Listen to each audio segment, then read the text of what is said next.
Ok, Rabotai. Alors, il n'y a pas de hasard, ok? On est clair, il n'y a pas de hasard. Alors, j'ai demandé à mon maître, mon père, j'ai dit, papa, donne-moi un conseil.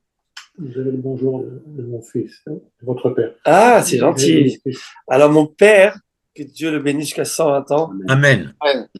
eh bien, aujourd'hui, il a célébré le mariage de son premier petit-fils, qui est mon neveu. Ah, Mazal Tov. On est Eretz Israël Yerushalayim, et donc ça me fait Mazel très tov, plaisir mazel tov. que le mérite de cette étude accompagne ce nouveau couple. Amen. Et un petit neveu que je faisais babysitter, il se marie. Ah, Baruch Hashem, Baruch Hashem. Il n'y a pas que, il y a pas que nous qui avançons dans la vie, hein. C'est incroyable. Et puis, alors je disais, cette semaine, je disais à mon maître, mon père, papa, voilà, je suis dans Sota, j'ai commencé Sota. Shalom Aleichem. Je vous mets retenu. Et puis je lui ai dit, donc j'ai commencé, mais au départ, je veux pas rester bloqué avec, je veux plus revenir parce que c'est très. Alors il a dit, mon fils, tout à fait des choses à faire de toute façon. Il me dit, va au chapitre, pour l'instant, va au chapitre 7. Que tu avais dit.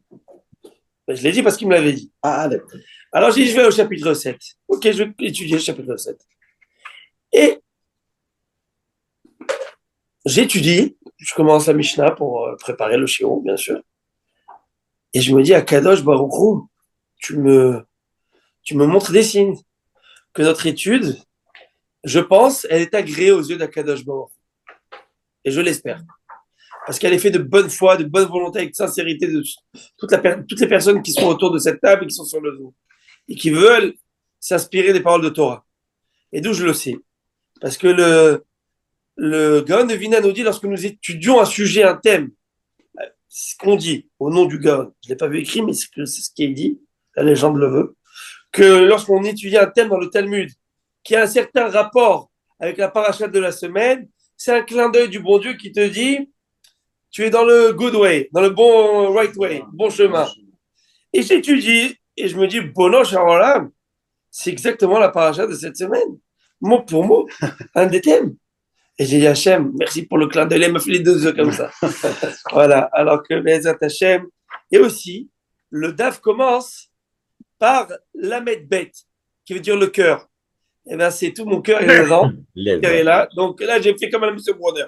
Je vais vous ai fait les gematriotes. OK? Alors, on y va, Rabotai. Beshem Hashem Nassim Natsiach, Hamam Narviach, avec l'aide de Dieu, que cette étude soit agréée devant Akadosh Baruch Hu, parce qu'en fin de compte, l'étude, il faut le savoir, le, le On est à quelle page, pardon? 32, 32. quand on reviendra. Vous avez? Non, vous ne l'avez pas. Monsieur le rabbin, Dans les le deux deuxième premiers. tome. À la Les maison? deux- Je l'ai dit le dernier shiur, deuxième tome. Vous l'avez pas entendu, dommage. Tenez celle-ci. Prenez, ouvrez 32, la mettre bête. C'est très intéressant dans les mots. En plus, c'est une Mishnah qui est super easy. Facile, tranquille. 32, la mettre bête, lève. Alors, je vous ai même pas fait une fois, là. Je voulais vous refaire avant qu'on commence la Gemara, juste pour comprendre un petit peu la manière. Ça, c'est la feuille de Gemara, d'accord? Et la feuille de Gemara, la page plutôt, parce que une feuille est composée de recto verso. Une feuille, c'est recto verso, c'est page folio A, folio B. Et bien, toutes les pages de Gemara, vous voyez, sont écrites Yud Gimel, par exemple, 13, avec un petit point qui veut dire recto. Et c'est pas écrit 14 ici. C'est écrit Yud Gimel verso. Puis après, ici, c'est 14, Yud Dalet. C'est comme ça que ça marche. Et vous remarquerez que toute la traité ne commence pas par la lettre Aleph, mais que par la lettre Bet. Toutes les dapim commenceront pas par 1, page 1, mais page bête. Pour dire qu'on a commenté. Vous voyez ce que je veux dire? Et puis, donc là. Donc, on n'a jamais fini. Bien sûr, pourquoi toi, tu n'as pas la retraite. La retraite, elle est que pour ici, pas pour la Torah. Comment ça va, Rabbi Aaron, la retraite? Bon, on va en discuter plus tard. Alors, qu'est-ce qui se passe? Alors, hein? Alors, qu'est-ce qui se passe? Alors, ah oui? Mais alors, il faut venir au collège. Alors maintenant, hein, j'ai de la place à y venir. Hein. On en parlera après. Alors maintenant, regardez-moi cette ça c'est Rachi. Le commentaire qui est au centre, c'est Rachi. Et puis, c'est le Tosfot.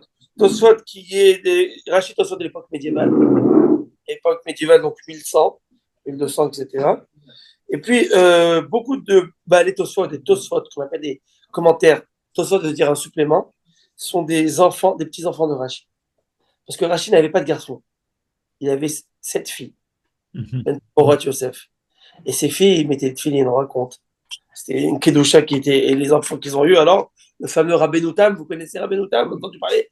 Rabbeinu Tam, vous savez, il y a Rabat, il met 2 paires de tefilines, une paire, premier Rashi, c'est selon l'explication de Rashi, la Shulchan Aruch tranche comme Rashi, mais le Shulchan Aruch écrit celui qui peut se permettre de mettre Rabbeinu Tam, c'est l'ordre est différente dans les tefilines, qui le fasse. Rabbeinu Tam, c'est Rabbeinu Yaakov.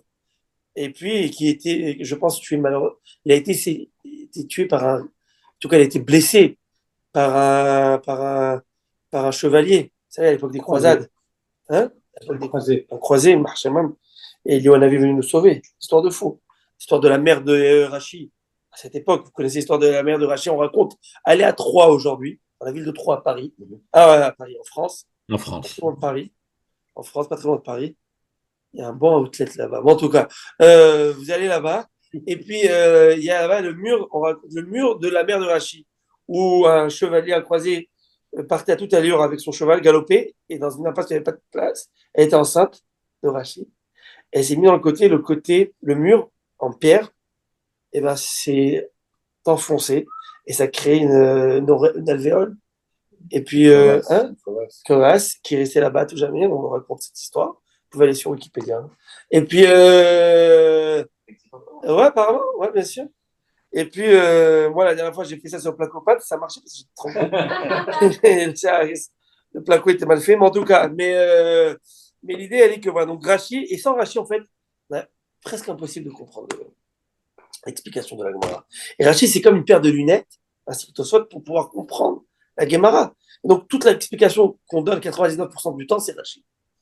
Et Rachid et Tosfot, les petits-enfants, beaucoup sont les petits-enfants. Il n'y a pas que, il y en avait en Angleterre. Et Tosfot, il y en avait beaucoup en France. C'est une école de pensée. C'était une époque de pensée. Il y avait des écoles, tout à fait.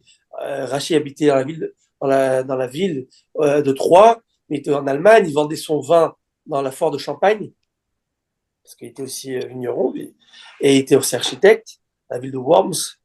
Et puis, donc, tout le côté, et Rachi aussi il ne faut pas oublier, parce que Rachi pour nous c'est un exégète, mais Rachi, donc de la Torah aussi, de tout le Tanakh, et on raconte, je pense que c'est Rabbeinu Tam, je ne suis pas sûr, qui disait qu'il aurait pu peut-être faire le commentaire de Rachi sur le Talmud.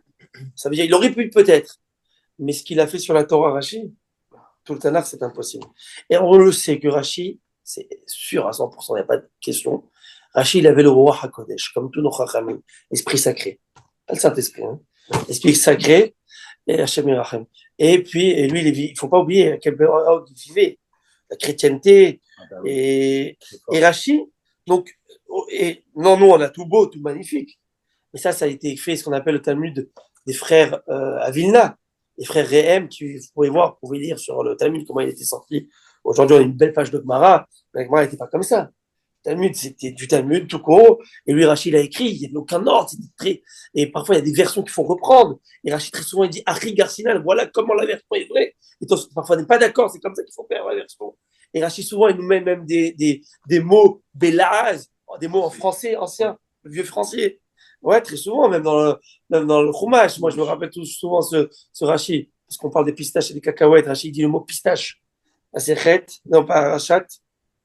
Oh, Parachat pistache. Exactement, Parachat, là-bas dans Bereshit, où il dit le mot à farsec. Là-bas, il dit dans les cadeaux qu'il fallait amener à Yosef Hatzadik, il pensait que c'était le pharaon, le vice-pharaon, en fait, c'était Yosef. Les frères emmenaient des cadeaux, ils emmenaient du lotus. Non, et là-bas, il dit, il y a rien de produit, c'était pistache. On appelle les pistaches. C'est des produits. Il y a en hébreu, non? Oui, mais il a traduit, voilà, dans notre langue. Il traduit très souvent et même Tosfot, il y a un Tosfot très connu dans Pasachada Batra, un gros Tosfot comme ça, enfin non, celui-là n'est pas très long, mais il dit, voilà comment il faut dire, dans Batra on parle beaucoup des contrats. Alors, il te dit comme ça, en hébreu il écrit, il faut plutôt dire, il était devrait et pas il était donnerait. Mais il écrit en hébreu, tu vas te faute. Je vous le montre. Mais je vous le montre, vous allez capoter, c'est incroyable. Parce qu'ils vivaient, aussi, à part des exégètes, c'était des décisionnaires halachiques. Et Rachid est un décisionnaire halachique. Pourquoi? Comment il comprend la conclusion de la Gemara? Ça va avoir un impact direct sur la halakha. Parce que toutes nos halakhot que nous avons, c'est la conclusion de la halakha. Et donc, si la compréhension de la conclusion va faire changer la halakha, et donc le tour ramène souvent Rachid. Et dans le Shulchan Aruch, donc Shulchan Aruch se base principalement sur Rif, Rambam et le Roche, Rabbeinu Asher. Rif, Rambam vivaient au Maroc, mais après ils ont quitté. Et puis le Rabbeinu Asher, il vivait en Allemagne, et après il a quitté vers l'Espagne. Sfaradim. Mais côté plus Ashkenaz. Lui, c'est Ashkenaz, Rachid. Parce qu'Ashkenaz, c'est la France, l'Allemagne. OK? Et puis Tosotim, c'est comme les Ashkenazim. Très souvent, le Ramat tranche comme Tosfot, parce que c'était le décisionnaire de ce endroit. Vous comprenez? Et il y a une fois, il y en a d'autres, mais une fois qui est très connue. Habituellement, Shulchan Aruch, Rabbi Yosef Karo tranche comme le Rambam, Maïmonide. Et le Rama, Rabbi Moshe Serlis dans le Shulchan Aruch, qui pour les Ashkenazim, il tranche comme le Tosfot, parce que vous expliquez. Donc, un c'est Sfarad, et un c'est Ashkenaz, un c'est d'Allemagne, France, l'Europe orientale, et puis, mais des fois, par exemple, dans les lois de Hanouka, très connues lois, le Shulchan Aruch, il tranche comme les Tosfotim, qu'il suffit une Hanoukia pour toute la maison, c'est ce que nous on fait les Sfarad, et les Ashkenaz, comme le Maïmonide qui tranche que chaque personne doit allumer une Hanoukia. Et bien là, vous voyez, le Rama, il tranche comme le Rambam.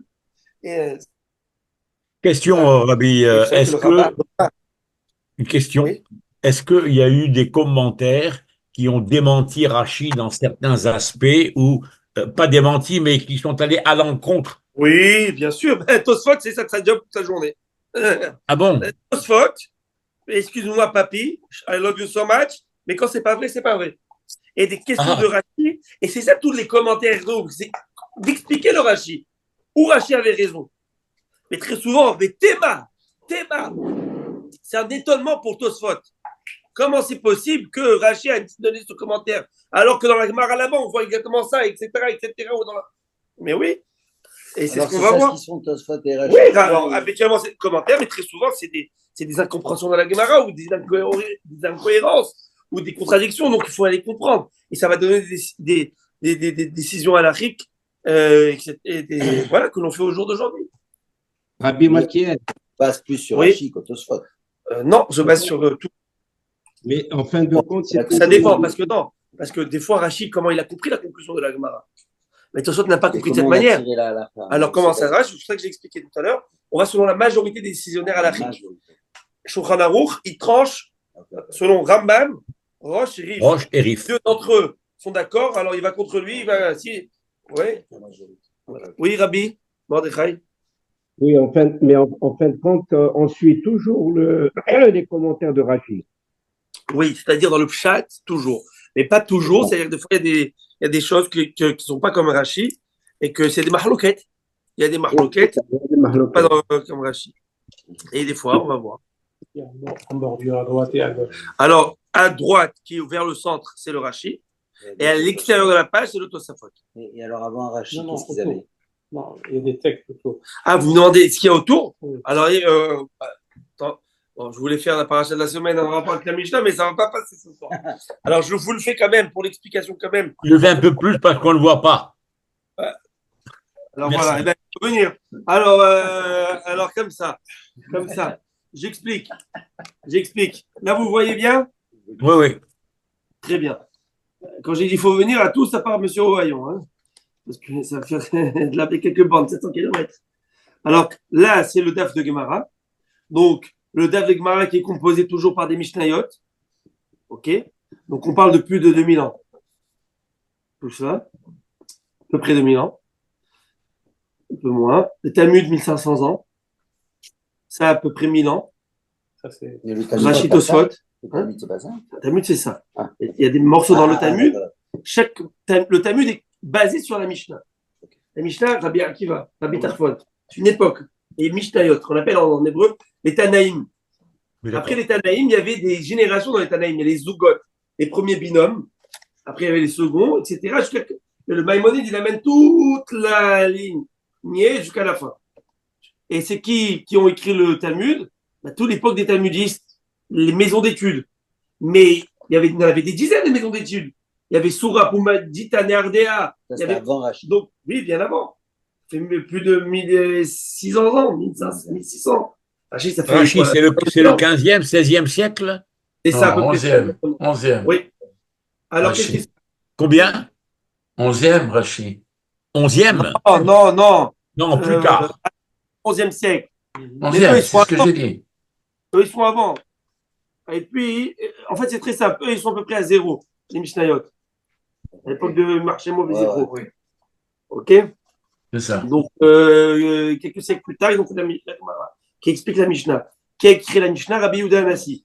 Rabbi Yehuda Hanassi a compilé la Mishnah. Il voyait que, l'exil, destruction, tout le monde part, la Torah, et tout ça apprenait par cœur. Il dit, attends, on va tout écrire. Sinon, c'est la catastrophe. Pourquoi tout ça apprenait par cœur? Parce que Dieu nous demande que la Torah reste orale. Pourquoi la Torah devait rester orale? Parce que si tout était écrit, on aurait dit, si on a un problème, on va demander à ChatGPT. Si on a un problème, on va sortir l'armoire, le livre. Et la Torah n'était plus étudiée. Donc Dieu a demandé que la Torah soit transmise. Et comme on a peur de perdre cet enseignement, alors chaque père enseigne à son enfant. Pour que ça reste dans la tradition, que ça reste dans la... Et quand il a vu que ça allait partir, alors il a tout compilé, mais de manière trop succincte. Et parfois il manque des mots, parfois il manque des phrases. Et heureusement que le Talmud est venu pour donner toute la cohérence à la Mishnah. Et des questions, etc. est arrivé. On appelle les Havayot, les Abaye et Rava. Chaque le question-réponse. Donc, puis après, il y avait les commentaires. Après ça, il y avait ce qu'on appelle Rabbanan Sfourae. Mais on sait qui a écrit le Talmud? C'est qui a rédigé tout ça dans un papier? C'est Ravina et Ravashi. Ravashi et Ravina. C'est eux qui ont conclu le Talmud. Ravashi était milliardaire. Et milliardaire en Torah. La Gemara de Masrel Gittin, que c'est un des rabbins qui ont connu et l'opulence dans la Torah et l'opulence et la Torah. Ils ont eu les deux. Ravashi. Et Ravashi, il a fermé le Talmud. Personne ne peut se permettre de rajouter quoi que ce soit après la clôture du Talmud. Quoique après la clôture du Talmud, des petites choses, des versions, etc., on appelle les Rabbanan Tsevoraï. Mais personne ne peut rajouter autre chose après le Talmud. Toutes les halachot sont basées sur le Talmud. Ça s'arrête là. Maintenant, la question, c'est de savoir prendre des cas modernes et de les amener dans des cas de Gemara. C'est ça la grandeur d'un posek. Ça s'appelle Medamé Miltal et Milta, savoir faire le parallèle entre les idées qui sont ici, les faire surgir et les amener à des cas. Et c'est ça tous les. Alors maintenant, après ça, il y avait les Géonim. En l'an 900, 850, Rabbi Saadia Gaon, Rabbi Gaon, Rabbi Gaon, ok. Et puis après cela, il y avait donc eux ils vivaient entre l'Irak, Bagdad, etc. Même en Espagne, Rabbi Shmuel Hanagid, d'accord. Et puis après les Géonim, Rabbi Nissim Gaon. Et puis après les Géonim, il y avait la période des Rishonim. Rishonim, Rashi, Rabbi Shlomo Yitzhaki, qui vivait en France. Rabbi Noutam, Rabbi Yaakov, qu'on appelle le Tam, intègre. La ville de Corby, la ville de Tosfot Zamel, Rabbi Moshe de Pontoise. Ça, c'est des villes en France. Tu vois des villes. Je te fais le map. On a parlé de Tom. Tu as la map des. Moi, j'ai été pèleriner une fois à les Balais Tosfot.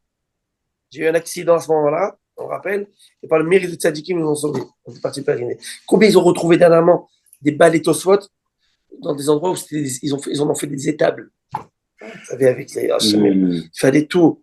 Et Balais Tosfot, c'était plein, Baruch Hashem. Et dans la pauvreté ou dans l'antisémitisme des croisés, ils nous ont donné cette Torah. Ou dans la pauvreté comme vous n'avez même pas idée. Et oui, parce que Kem Haïnou, c'était leur vie avec ça. Et bien, Rabotai, après ça, vous me demandez que c'est quoi le reste. Alors, je vais essayer de décrypter avec vous. Là, c'est une Gemara moderne. C'est la dernière créo aussi. Je vous amène que du top ici. Hein. On va pas amener du. OK? Mais là, je vous donne la Gemara top. Qu'est-ce que nous avons ici? Cette Gemara. Donc, Rashi Tosfot. Habituellement, il n'y a pas les points. Moi, j'ai commandé une avec les points. Plus facile pour la lecture. La Gemara n'a pas les points habituellement. Et puis, sur le côté, vous avez toute petite lettre ici. Toute petite lettre. Je ne sais pas si vous voyez, vous pouvez prendre la Gemara. Prenez juste pour voir la structure. Oui. Ces petites lettres, c'est un travail monumental de cet auteur, je ne sais pas le nom, qui s'appelle le En Mishpat Ner Mitzvah, qui te retrouve dans chacune de ces lignes, te met des toutes petites lettres. Je sais pas si tu les vois. Ok? Tu vois ces petites lettres qui te dit où ça se situe dans le Rambam, la halakha tranchée, et où elle se situe dans le Tour Shulchan Aruch. Si tu veux savoir maintenant comment elle est tranchée la halakha d'aujourd'hui, il n'y a plus de sota. Ok, mais je veux savoir quand même la loi. Il n'y a plus de.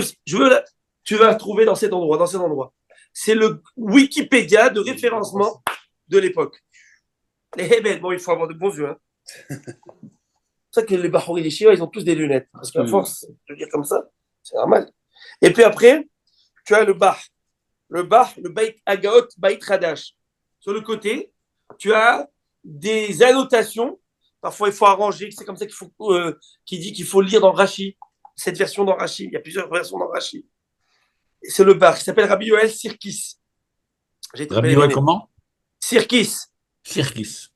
Ce Rabbi Yoel Sirkis, son gendre, il s'appelle Rabbi David Segal, le Taz, Toré Zahav. Eux, lui, il a écrit à part ça un commentaire très connu qu'on appelle le Bar. Tu peux voir Rabbi Yoel Sirkis sur Internet, il s'appelle le Bar, qui est sur le Tour. Commentaire génial. Et son gendre, c'est le Taz sur le Shulchan Aruch. On va pas rentrer dans tous les détails, on ne va pas finir. Je voulais étudier un peu ce soir. Là, on a le Massoret Hachas. Alors là, c'est un génie qui s'appelle Rabbi Ishayahu Pik. Vous connaissez la famille Pik? Connue aujourd'hui. Aujourd'hui, il y a des gens populaires, politiques et tout Pik. Je ne sais pas si c'est ta famille, mais en tout cas, la ville. Rabbi Ishayahu Pik. Lui, il t'amène tout. Alors lui, c'est encore plus petit. Lui, chaque phrase de la Gemara est la référence où dans le Talmud on retrouve cette même phrase. Ce même mot. Cette même phrase plutôt. Vous imaginez? Et puis après le reste, un autre Tosfot, voilà, chance. Et puis après on a fini. Ça, c'est des rajouts nouveaux. Tout ça, c'est avant 1500. Non. Ça fait à peu près 400 ans. Ça fait 400 ans, 300 ans. Ça fait à peu près 1000 ans. Un peu moins. Ça fait. Non, ça c'est plus contemporain. Ça fait quelques siècles. Quelles sont les conclusions halachiques entre ce Talmud et le Yerushalmi? Nous, on tient le Talmud de Bavli, il prend la place. Le Bavli. Mais le Yerushalmi, lorsque le Bavli ne parle pas, ne s'exprime pas, c'est le Yerushalmi qui prend place. Mais ça dépend, c'est pas si simple. Mais habituellement, c'est le Bavli qui a la place prépondérante. Le Talmud de Bavli, de Babylone. Parce que Rabbi Yoel nous dit qu'il y a un autre Talmud aussi qui s'appelle le Talmud de Jérusalem, qui a été écrit à Jérusalem, qui a été écrit en araméen, et un araméen qui est beaucoup plus compliqué à comprendre que l'araméen de Babylone lui-même. T'imagines, il a été écrit en Israël, et avec un araméen qui est le truc. On étudie ce Talmud, c'est sur ça que qu'on tranche là. Mais le Rambam, tu sais, qu'on essaie de tous les Midrashim. Bon, maintenant, on étudie un petit peu quand même, ça fait du bien. Est-ce qu'on est toujours sur le même document, là? Non, on a changé, Rabbi Aaron. 32. Aujourd'hui, nouvelle page, 32. Alors, vous ne pouvez pas nous envoyer le texte? Oui, je peux vous l'envoyer. Regardez. Ça va vous coûter $1. Aucun problème. Alors, je ne vous l'enverrai pas maintenant parce que là, je ne l'ai pas. Mais le prochain coup, okay, donc... je vous l'enverrai en PDF, vous pourrez l'imprimer, ok? Très bonne idée. D'accord. Elun et Marie Mecholashon. Alors voilà, la Mishnah, elle commence comme ça. Mishnah très intéressante.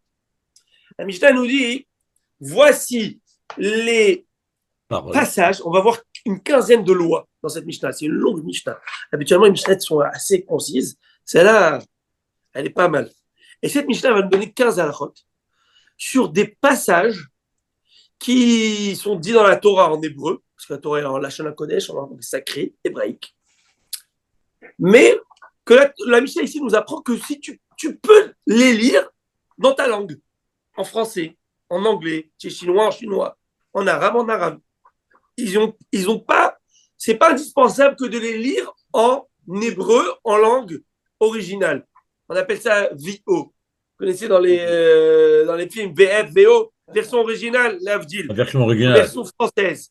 Alors en VO, pas VOD, VO. Alors à Botaï, Elun et Marie Mecholashon. Voici les textes peuvent être dits en toute langue. Parashat Sota, le parachat de la Sota. C'est quoi la parachat de la Sota? Cette femme, cette bonne femme, elle arrive, enfin bonne femme, on verra après l'histoire, mais elle arrive chez le Cohen et le Cohen lui dit, Madame, si tu as fait ce que tu ne fallait pas faire, dis-le, etc. Donc elle lui parle. toute la paracha de la Sota, cette fameuse paracha que nous avons lue en hébreu, vous vous rappelez ici, qui est écrit, et donc c'est un dialogue qui se fait avec entre le Kohen et la femme, qui est écrit dans la Torah en hébreu, c'est la langue de la Torah.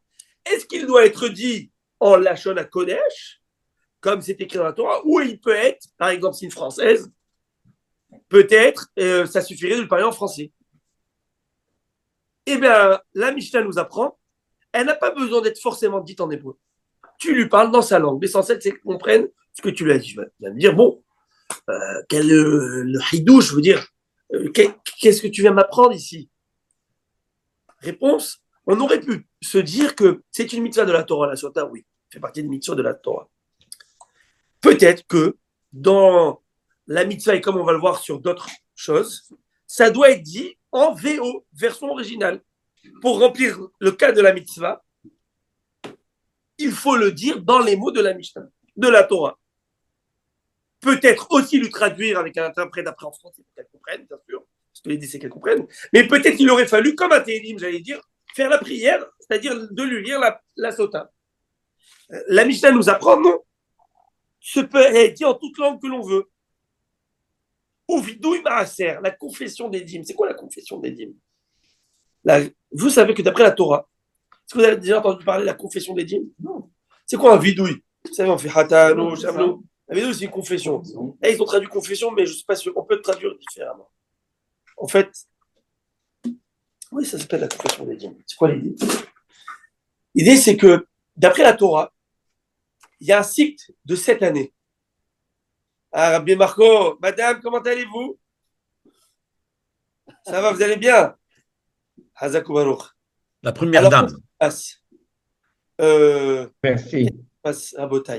Il y a 7 années. On rentre en Eretz Israël. Première année, deuxième année, troisième année, quatrième année, cinquième, sixième, septième. Septième année, on ne travaille plus la terre jachère. Ça s'appelle la Shemitah. Tu as déjà entendu parler de la Shemitah? Tu vas en Eretz Israël, l'année de la Shemitah. C'est une histoire de fou. Je me rappelle encore, voilà, que Dieu me... Mon frère qui marie son fils aujourd'hui, au Hachem, aujourd'hui, premier neveu, premier fils. Je me rappelle, Shabbat Hatan, je me souviens encore de son Shabbat Hatan. C'était, si je ne m'abuse, c'était l'année de la Shemitah, Shabbat Hatan, de lui, du père qui a marié son fils maintenant. Et je me souviens, donc mes parents habitaient en France, nous habitons en France, et ma mère, je me rappelle, elle a voyagé avec des patates, des paquets de patates dans les valises. Pas sans patates, hein. Des vrais. Parce que pour pas avoir le problème de faire, quand tu épluches, garder les épluchures, le compost, parce qu'on ne peut pas jeter, c'est comme c'est de la Shemitah, c'est péché, tout ça. Pour pas avoir ce problème d'ara, cette tout ce casse-tête, elle a amené ses légumes de France. Non. Ouais. Je me souviens encore. C'est incroyable de penser, de se dire qu'est-ce que j'ai fait.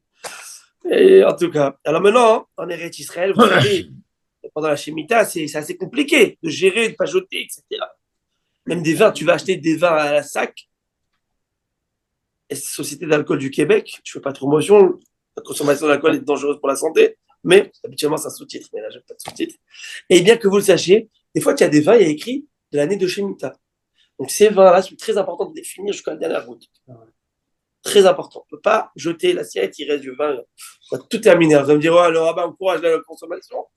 Bon, partagez, vous pouvez inviter, mais il ne faut pas jeter. Ah, maintenant, vite, une maaser, c'est quoi? Regardez, Rabotaï, suivez-moi, suivez mes doigts. Je vous ai dit, c'est les cycles de 7. Première année, deuxième année, troisième année. Nous, comme c'est la paracha de cette semaine aussi, parce que le paracha de Ré et Kev, et Ré et Shoftim et Kiteti, ces trois parachiotes, à L3, à ces trois, on résume presque toute la Torah. Toutes les mitzvot de la Torah sont dans ces trois, presque dans ces trois parachiotes. Il y a 55 mitzvot en Ré. 55. Combien de positifs? Pour M. Bronner, il aime bien. 18. Combien de négatifs? Je vous laisse faire le compte.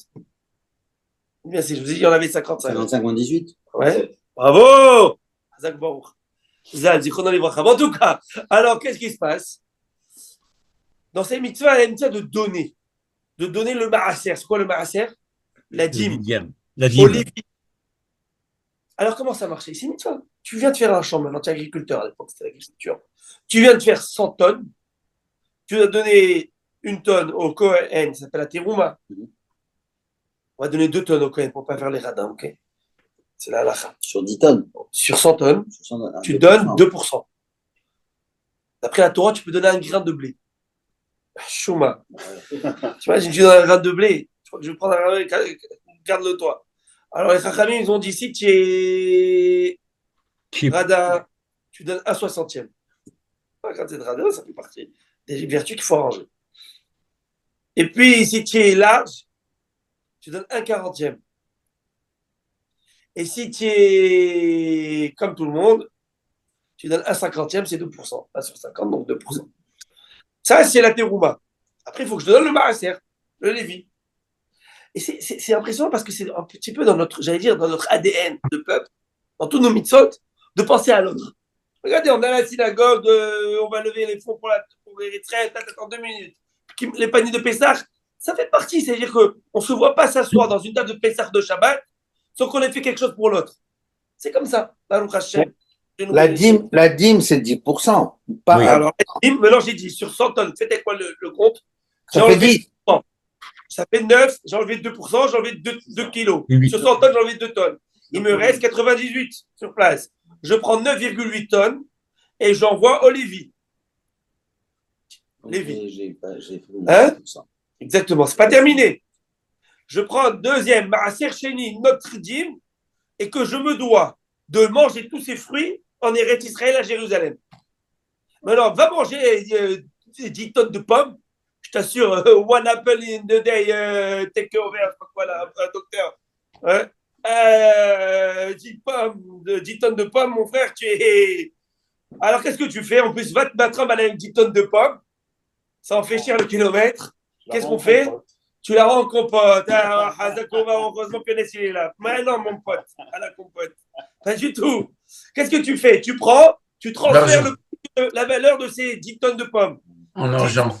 Ça vaut $200. 10 tonnes de pommes. Quoique non, j'étais à Costco, ils m'ont truqué sur des Macintosh, je sais pas ce qu'ils m'ont fait.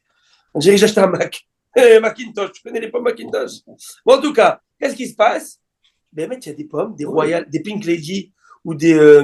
Ils appellent pommes de fantaisie. Je dis, la femme me dit des bijoux de fantaisie. Je lui ai dit, avec les pommes. Les croix de Rosh Hashanah, tu vas voir. Bon, en tout cas, qu'est-ce qui se passe? C'est cher. Il y a comme 8 pommes dans la boîte, 9 pommes. Tu payes ça $14 ou $15. Mais ils sont bonnes, c'est la qualité. Bon, je ne vais pas faire de la promotion pour Costco, mais c'est la qualité. C'est vrai ou pas, c'est la qualité? Ce que tu manges, tu en as pour ton argent. Et puis, qu'est-ce qui se passe? Alors, qu'est-ce qui se passe? Non, je reviens à Costco. Non, je reviens à cette. Le gars, il prend ça. Je ne vais pas me travailler avec 10 tonnes de pommes. Je crois que j'ai rien à faire. La Torah te dit, paracha, c'est paracha, vetarta, kesef biadecha. Tu vas transférer la valeur dans de l'argent. Tu prends une belle bourse d'argent. Voilà. Maintenant, ça te fait $2000. Tu vas à Jérusalem avec elle, alors tu vas manger l'argent. Tu vas à Jérusalem. Et là, tu invites tous les potes, tous tes amis et les gens. Et tu achètes des corbanotes, des sacrifices, shlamim, que tu vas manger à Jérusalem et tu invites tout le monde. Et tu remercies Dieu pour l'argent et le cadeau qu'il t'a fait de cette richesse. Et tu dois tout manger. Imaginez? Alors, première année, on donne au Kohen, au Lévi, la dîme, et Maaser Sheni, on fait monter 10% à Yerushalayim pour en manger. C'est clair? Oui. Maintenant, il y a une autre année, 4e, 5e, 6e année. 4e année, excusez-moi, je n'ai pas terminé. 3e année, le Maaser Sheni, la fameuse dîme qu'on montait manger à Jérusalem, elle s'arrête après la 2e année. Elle se convertit, cette dîme, en dîme qu'on doit donner aux pauvres, convertis et veuves, ceux qui n'avaient pas les moyens. C'était une mitzvah de la Torah de donner. Tu n'as pas fait? Maintenant, ce n'est pas terminé. Rebolote. 4e année, 5e année, 6e année, le même cycle. Vous avez compris? Non. Qu'est-ce qui se passe? La 4e année, Pessah de la 4e année, je vais à Yerushalayim quand je vais manger mon maaser. Et je vais Pessah quand je vais faire la fête de pèlerinage, plutôt. Et je fais le vidouille maaser. Et j'ouvre ce qui a écrit dans Parashat Kitavo. Kitavo el Haaretz. Lorsque vous arriverez en Eretz Israël, eh bien, tu vas dire à Kadosh Baruch Hu, Biarti à Kodesh Minabai. Hachem, j'ai écoulé toute la marchandise sacrée de la maison. Il ne me reste plus de maaser de dîme à donner, j'ai tout donné, Hachem. Donc, tu te dois de faire ce qu'on appelle vidouille maaser. La confession des prélèvements. Et c'est toute un paragraphe qui est écrit dans la Gada de Pessah. Vous connaissez la Gada de Pessah? Arami, Oved, David, que Lavan a voulu me détruire, etc. Et tout le récital que nous faisons au Beth Amikdash, on remercie Dieu depuis ce premier antisémite, ce nazi de Lavan, qui voulait nous détruire, jusqu'au jour d'aujourd'hui, je suis là, je te remercie pour ta grâce que tu m'as donnée. Et qu'est-ce que le type il dit à la fin? C'est pas pour les décorer. Non, c'est à la fin de ça. Et qu'est-ce qu'il dit à la fin de ça? C'est là-bas, c'est pas le Bikurim. Tu dois amener le Bikurim, mais juste après, c'est ça le deuxième passage. À la fin de ça, tu sais ce que tu vas dire? Hachem, moi j'ai fait ce que tu m'as demandé. Maintenant, ce que je te demande, cette fameuse prière que j'adore. Ashkifa mimeram kochecha. Ouvre les yeux où tu es et protège ta patrie, protège ta nation. Moi, j'ai fait ce que je devais faire, toi, maintenant, fais ce que tu dois faire. Alors, tout ce récital se dit en quelle langue? Anglais, chinois, français ou l'hébreu de la Torah? Mais relâche, tu le dis dans les mots que tu comprends. On aurait pu se dire que non, ça fait partie d'un passage comme dans la tefila que l'on fait dans les mots. C'est comme ça qu'il faut le faire. Vous voyez? Eh bien, tu peux le dire dans toutes les langues. Vous savez, ce que je viens de dire, c'est pas long. Ce qui est long, c'est d'expliquer chaque cas. Vous allez voir prochain cas. Kiryat Shema, le schéma. Si je veux faire le schéma en hébreu, en français, je peux le faire? Il manquait un lef dans le créer. Hein? Ouais, Kiryat Shema, exactement. Kiryat Shema.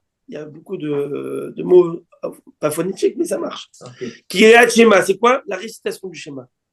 Shema Israël. Oh Israël, écoute, tu ne veux pas le faire en hébreu, tu ne sais pas le faire. En hébreu, tu ne sais pas lire les mots. Tu peux le faire en français et tu as fait la mitzvah de la Torah. Est-ce que c'est tranché dans le Shulchan Aruch comme ça? Pour ceux qui suivent dans les mots, regardez que le Kiryat Shema, il a un petit guimel. Vous voyez le petit Kiryat, il a un petit guimel?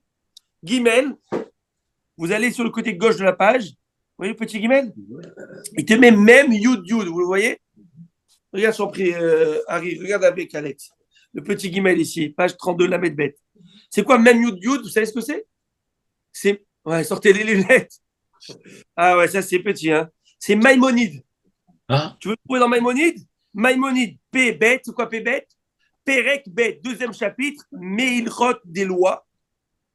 Koufshin Kriyat Shema. Tu as vu comment c'est l'abréviation? Maintenant, il faut comprendre. Après, c'est pas terminé. Allah Chayoud, passage 10.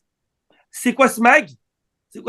C'est faire Mitzvot Gadol. C'est un autre livre qui énumère toutes les mitzvot. Tu veux savoir où il se situe dans le Sefer Mitzvot Gadol? Va dans les mitzvot positifs. Asin, Yutret, 18. C'est bizarre, qu'est-ce que je dis qu'il y avait combien de mitzvot positifs cette semaine? Parachadré, 18. C'est pas beau ça? C'est pas terminé? Toucha. C'est quoi Toucha? Tour, Shulchan Aruch, Orachaim, Siman Saberbet. Tu sais voir dans le Shulchan Aruch où il est? Il est dans le Siman Saberbet. Et si je me lève maintenant et je vous sors le Shulchan Aruch, Siman Lamed-Bet, ici, ok, Shulchan Aruch, Siman Lamed-Bet, soyons fous là. C'est pas pris le bon livre. Siman, Shulchan Aruch. Il n'y a même pas de Mishnah Berurah ici. Mais il faut qu'on l'achète à Mishnah Berurah, Rabbi. Faut acheter un Mishnah Berurah. Je vais essayer de faire passer ça au CA. Ok. Il faut acheter un Mishnah Berurah. Bon, en tout cas, le Shulchan Aruch, il écrit clairement dans son livre. C'est bizarre qu'il n'y a pas de Shulchan Aruch là-bas. Non, il y a le immense là-bas, mais celui-là, c'est celui des années. On dirait que Rabbi Yosef Karo, s'il est 2490. Non, mais on va trouver un autre. Vous savez que Rabbi Yosef Karo, il est expulsé d'Espagne. Il avait 4 ans quand il est expulsé d'Espagne. Il est parti à Edirne, en Turquie, André Paul. 4 ans. Vous savez quand est-ce qu'il a commencé à écrire son livre du Beth Yosef? 34 ans. Un genou, il est niftar à 87 ans. Comment il a pu faire tout ça? Il a écrit, vous savez combien de livres il a écrit, ce que j'ai en tête? Je connais rien, mais ce que j'ai en tête, c'est le Shulchan Aruch que nous avons. C'est le Beth Yosef. Le Shulchan Aruch que nous avons pas. Ouais, nous avons là-bas. Que le Beth Yosef, le Avkad Rochel, le Magid Nesharim, le Kesef Mishneh sur le Rambam. Mais c'est des commentaires de folie. Comment tu as eu le temps? Eh bien, quand tu veux, tu peux. À 34 ans, il a commencé l'écriture. Et vous savez, c'était qui ses compagnons à Tzfat, quand il a déménagé après à Tzfat? Le Harizal. Alors, Shlomo Alevi le Kabet, celui qui a écrit le Chadodi. Vous savez de qui il a eu la smicha? De devenir Rav? Rabbi Yaakov Birav. Maran, qu'on appelle notre maître, Maran notre maître, c'est même Resh Nun. Mataim Rabbanim Nismach. Il a été adjugé par les 200 rabbanim de la planète de l'époque. De Maran, notre maître, même Resh Nun. Il voulait à l'époque, Rabbi Yaakov Birav, à son époque, recréer le Sanhédrin. comme à l'époque, le Sanhédrin. Ils voulaient recréer le Sanhédrin. Hachem n'a pas voulu. Il y avait 2 hommes à l'époque de Rav Yosef Karo qui auraient dû écrire le Shulchan Aruch, qui aurait dû être le Rav de tout Israël comme on a aujourd'hui, le Shulchan Aruch. 2 hommes. Et Dieu a choisi Rav Yosef Karo. Vous savez pourquoi? Parce qu'il était anav, modeste. Dieu, il adore la modestie. Tu veux charmer Dieu? Sois modeste. Tu veux charmer Dieu? Et Rav Moshe Isserlis, les Ashkenazim, qui a écrit les annotations sur le Shulchan Aruch pour les Ashkenazes, il dit tout celui qui tranche contre le Shulchan Aruch, c'est comme si il tranche contre la Shekhinah. Bon, il le tranche 10 fois contre lui. Mais tu imagines? Tu t'imagines? Rav Yosef Karo, ça c'est nos rabbanim, ça c'est nos ancêtres, ça c'est nous, c'est de eux qu'on vient. Les péros là, de leur vie, ils ont donné. Ils avaient les yeux rouges, pas des conjonctivites que j'ai, des yeux rouges d'études. Bon, Olam. Hachem, merci. Matov Relkenu, Manaim Goralenu, merci de nous avoir donné le mérite, le zéro de pouvoir étudier ta Torah. C'est un truc de fou. Bon, on y va. Alors, à Botaï, alors le type veut faire le schéma, je crois, alors, il dit, tu peux faire en français. Je sais pas, tu fais en français, tu as fait. Ah, tu n'as pas fait la mitzvah, tu as fait la mitzvah. Ou tes filas et la prière. Tu veux faire ta prière en français? Je sais pas. Tu peux la faire en français. Fais-la en français. Alors, c'est sûr qu'en version originale, le son est toujours mieux. Vous connaissez ou pas? Des fois, il y a le décalage entre la version originale et le type. Tu vois, il parle. Et je rigole chaque fois parce que mon épouse, lorsqu'elle voit un extrait de quelque chose, et moi, je lui dis, mets-moi en français parce que je comprends rien du tout. Elle me dit, non, ça marche pas le français. Tu vois pas que la lèvre ne marche pas. Et moi, je suis pas, qui parle anglais, moi je parle pas l'anglais. Elle me dit, mais tu vois pas qu'il y a un problème. Je lui dis, non, ça marche très très bien, regarde, il a dit ce qu'il a dit. On est un truc, on avance. Alors maintenant, on y va, Birkat Amazon. Les actions, hein? La prière, les Shmona Esrei. Oui. La Shmona Esrei. Alors on avance.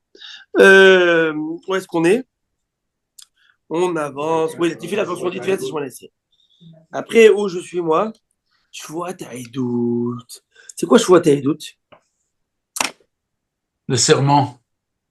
C'est le serment du témoignage. Alors, Du témoignage. C'est quoi cette histoire? Le gars, il est... Je donne un exemple.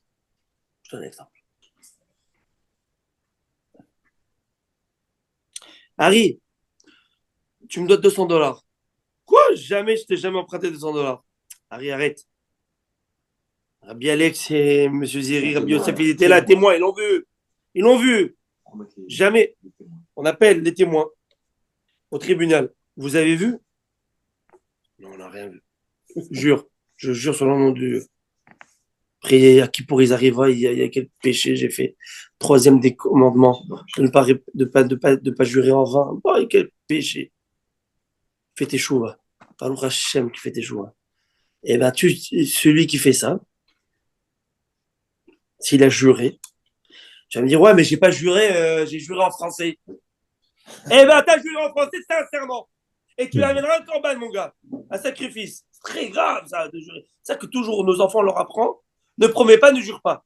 Jamais. Ah, je te jure, tu as la tête de mon lit. Hein? Jure pas. Tu sais ce que c'est?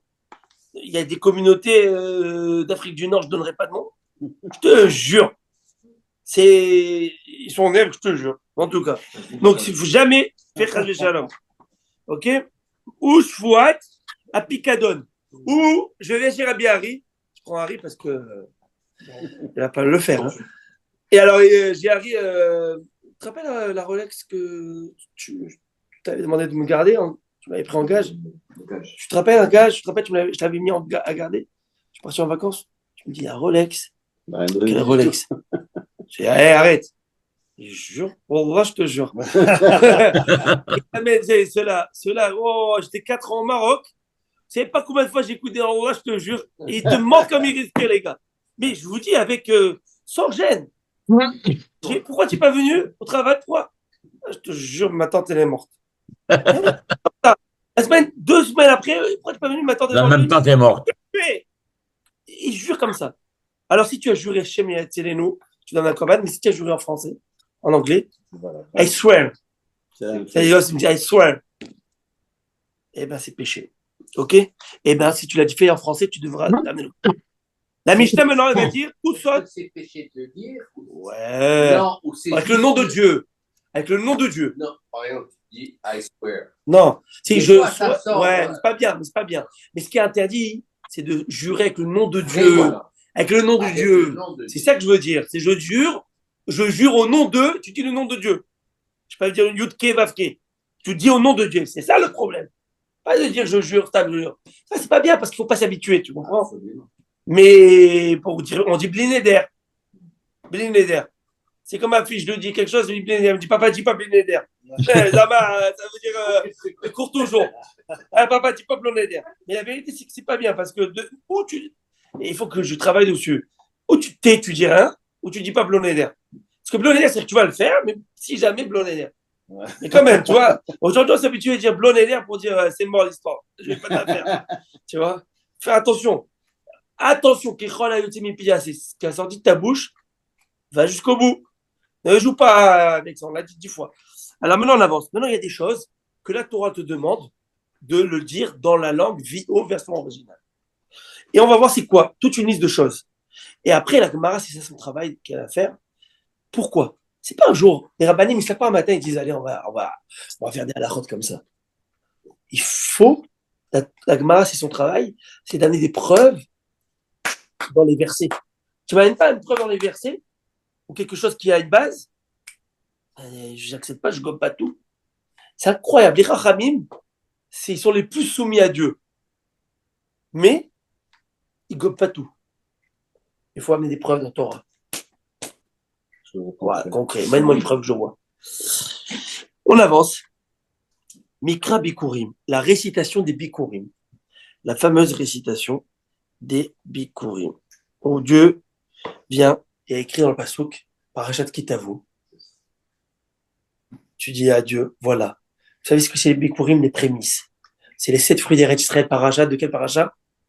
Parashat cette semaine. Et même pas de ça que je voulais vous dire qu'il y avait un rapport avec le thème. C'est le prochain thème qu'on va voir dans un instant.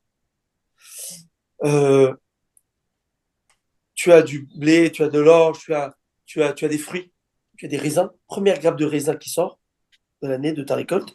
Tu vas mettre un petit fil rouge, que ça sort, et tu gardes ça pour le mettre dans une corbeille. Et dans la fête de Shavuot, tu vas monter tous tes fruits de premiers prémices à Yerushalayim, tu l'amènes au Kohen, tu remercies Dieu. Et tu remercies Dieu, il y a toute une paracha qu'on lit. Dieu, merci pour tout le bonheur et tout ce que tu m'as gratifié. Vous savez? Tu peux les manger. Tu peux les manger? Les Kohanim. Les Kohanim les mangent, c'est ça, ouais. Ouais. Et on donne. Si je ne m'abuse, c'est pas Kodashim. Si je ne m'abuse, il faut que je vérifie. Il faut que je vérifie. Je vais Bikurim. Alors, qu'est-ce qui se passe? Et tout le monde, même le roi Agrippas, le roi d'Israël, il amène avec sa corbeille. Alors, le roi, il amène lui au moins Hubert, quelqu'un qui l'accompagne. Voilà, Anava. Devant Dieu, on est tous pareils. C'est beau, ça, c'est. Alors, qu'est-ce qui se passe? Il y a toute une lecture. Ce récital se fait VO, version originale. Alors, tu peux acheter ton patard en français aussi, ça, tu vois la traduction. Mais, vous savez, moi, c'est tellement important de comprendre ce que l'on dit. Shabbat dernier, j'avais pris un Birkat Amazon. Alors, ce que j'ai pris, c'était un sidour que j'avais. Et j'ai un sidour à la maison, je t'en avais parlé, hébreu-français. Pas hébreu-français droite à gauche, comme le fameux patard de Rabbi Henri, le rouge. C'est le fameux patard légendaire. Mais c'était un hébreu en haut et juste en dessous en français. Ouais, ok, d'accord. Ils appellent ça les portes de la délivrance. C'est Oui. un rave, je pense, qui a sorti. Il s'appelle Rabbi Ben Zaken. Il est génial, ce sidour. Vous pouvez l'acheter chez, je pense, Bouzaglou. Et moi, je suis président, normalement, je comprends ce que je dis. Au Hachem, j'arrive à comprendre ce que je dis. Mais ma langue maternelle, qu'on le veuille ou non, c'est le français. Bon, j'ai eu les deux. J'ai eu le français et l'hébreu. Mais, et l'anglais. Je parle comme une vache espagnole. Bon, en tout cas, alors qu'est-ce qui se passe? Et ben, je faisais des quêtes Amazon. Et je me suis même un petit peu oublié dans les traductions. Et je le faisais comme ça. Mais vous savez, mon Birkat Amazon était d'un autre niveau. En français. Non, je l'ai lu en hébreu, mais je voyais la traduction en français simultanément. Mon Birkat Amazon était d'un autre niveau. Je sentais que je parlais à Dieu, mais vraiment avec tout mon cœur. Et je me suis dit, combien c'est important? C'est quoi? Pas toutes les 3 prières par jour, mais tu fais une prière par jour. Essaie de le faire. Achète ce livre. Achète ce sido. Ah, mais le Hazan, il a commencé la Hazara, on s'en tape. Prends ton temps. Prends ton temps. Lis. Tu vas rester 10 minutes debout, reste 10 minutes debout. Et alors, ils vont dire que tu es le religieux. Tu dis que tu es le religieux. Ils vont dire que tu es l'esprit pour qui pour? Je suis qui pour. Allez, j'y vais. Combien de temps vous croyez que l'Amida est dure, ma Amida? Combien de temps elle dure, l'Amida? Le minimum qu'on donne, parce qu'après le rabbin, il te fait signe de continuer, il commence la Hazara, c'est 7 minutes à 7 minutes et demie. Nous, c'est avec la Hazara et Moussa faire aller nous chaper dedans, mais. Vous comprenez? Pourquoi 7 minutes? Parce que ne serait-ce que tu lis et que tu essaies de comprendre et de parler avec ton bon Dieu, qu'est-ce que tu veux? Un appel téléphonique avec ton pote, c'est minimum 5-7 minutes. Tu dis comment ça va, alors que tu as fait quoi de neuf? C'est honteux de raccrocher comme ça, même quand tu te demandes un service. Tu ne dis pas est-ce que tu as, tu dis comment ça va, quoi de neuf? Ah, dis-moi, est-ce que tu. Tu vas pas dire. Tu parles avec un Kadosh Baruch Hu. Tu lui demandes qu'il te donne la vie à tes gosses. Tu as des enfants du bon cher Olam. Tu veux qu'ils réussissent dans leur carrière. Tu veux qu'ils trouvent un bon mazal. C'est le seul qui va te l'amener, le mazal. C'est pas le banquier, il bon cher Olam. C'est qui va t'amener? Donc tu lui parles. Et nous, comme des stressés, je parle pour moi en premier, on est des stressés de la vie. Oh, c'est Shalom Ibrahim, on dirait que j'ai l'avion qui me. Ah, bah, parle à Dieu. Alors, tu veux prendre ton temps, prends ton temps. Tu n'es pas Hazan de toute façon. Tu es Hazan, tu n'es pas Hazan. Prends ton temps. Ils t'attendront, toi, ils ne vont pas t'attendre de toute façon. Alors, tu peux y aller. Prends le côté, fais ta prière. Fais-en une par jour, comme ça. Tu sais ce que c'est. Tu sais comment tu es. Mais quoi, ils appellent ça. Pas rajeunir, ça te régénère. Ça te régénère. Une fois que tu as parlé comme ça à Dieu Shacharit, que tu as pleuré à Kadosh Baruch Hu pour tes enfants, pour qu'ils aient la tzlacha, qu'ils aient pas de difficultés à l'école, qu'ils trouvent et que leurs maladies s'en vont et qu'ils soient en bonne santé et que tout. Tu parles à Kadosh Baruch Hu. Prends ton sidour. Et bien, vous savez quoi? Cette fille-là, tu sors de là-bas, tu es un autre homme. Tu es un autre homme. Faut le faire. Tu veux le faire en français, fais-le en français. Chez ma nous, je parle à Dieu en français, moi. Quand j'ai besoin de quelque chose, je parle à Dieu.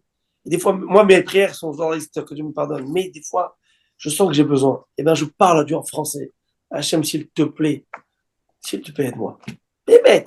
Aide-moi que mes propos soient acceptés par le Tzipour. Aide-moi avant chaque dracha, que vous le sachiez. Dieu est témoin.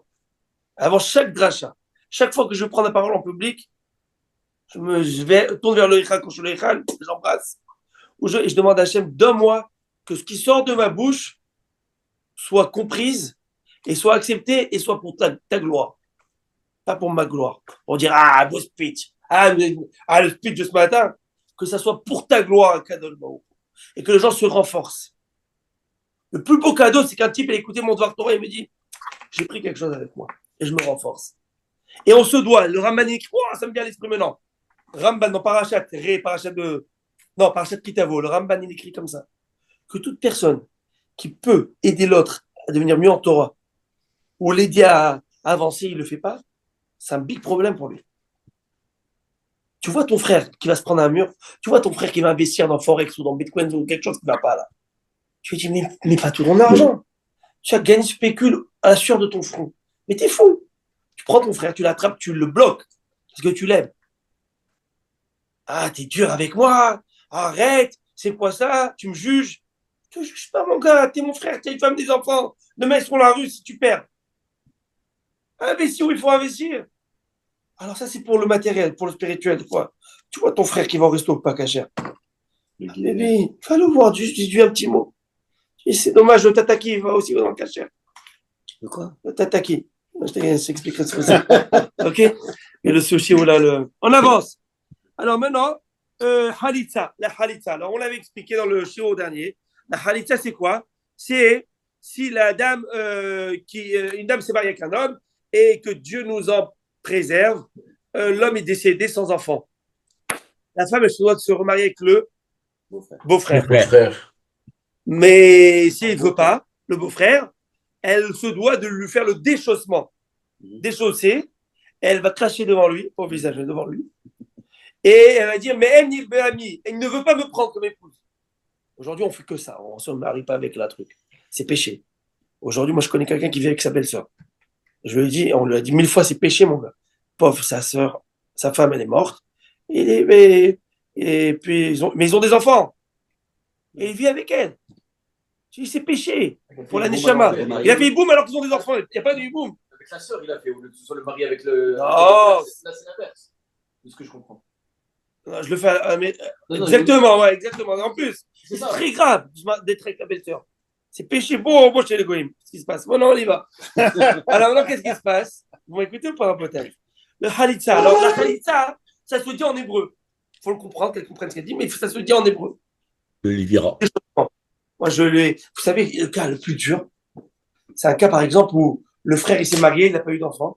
Que Dieu nous en préserve à Botaï avec ce qui se passe à Gaza, avec tous les soldats morts. Il y a plein de cas pareils. Vous savez ce qui est problématique? C'est quand le frère, la personne qui décède, son petit frère, ou son grand frère, plutôt son petit frère, doit se marier, parce qu'il n'a pas de bon frère, on va dire. Il doit se marier avec la femme, ou lui faire le déchaussement pour qu'elle puisse se remarier avec quelqu'un d'autre. Imagine-toi qu'il a 5 ans, qu'il a 6 ans. Il n'est pas bar mitzvah. Et elle doit attendre qu'il soit bar mitzvah pour qu'elle puisse, Le libérer. pour qu'elle aille se marier. Sinon, elle est poignée. Elle doit attendre, comme le divorce. Tu t'imagines de ça?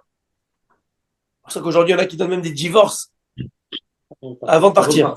Je ne sais pas si ça existe aujourd'hui, ça, mais de la manière, c'est ce qui se passait. Aujourd'hui, je ne sais pas si c'est. C'est ce que j'ai entendu. Alors, à Botaï, je souris parce que le shiur est terminé, mais tout ce que je vous ai dit qui a un rapport avec la paracha cette semaine, c'est les 2 prochains mots. Berachot ou Kelalot, les bénédictions et les malédictions.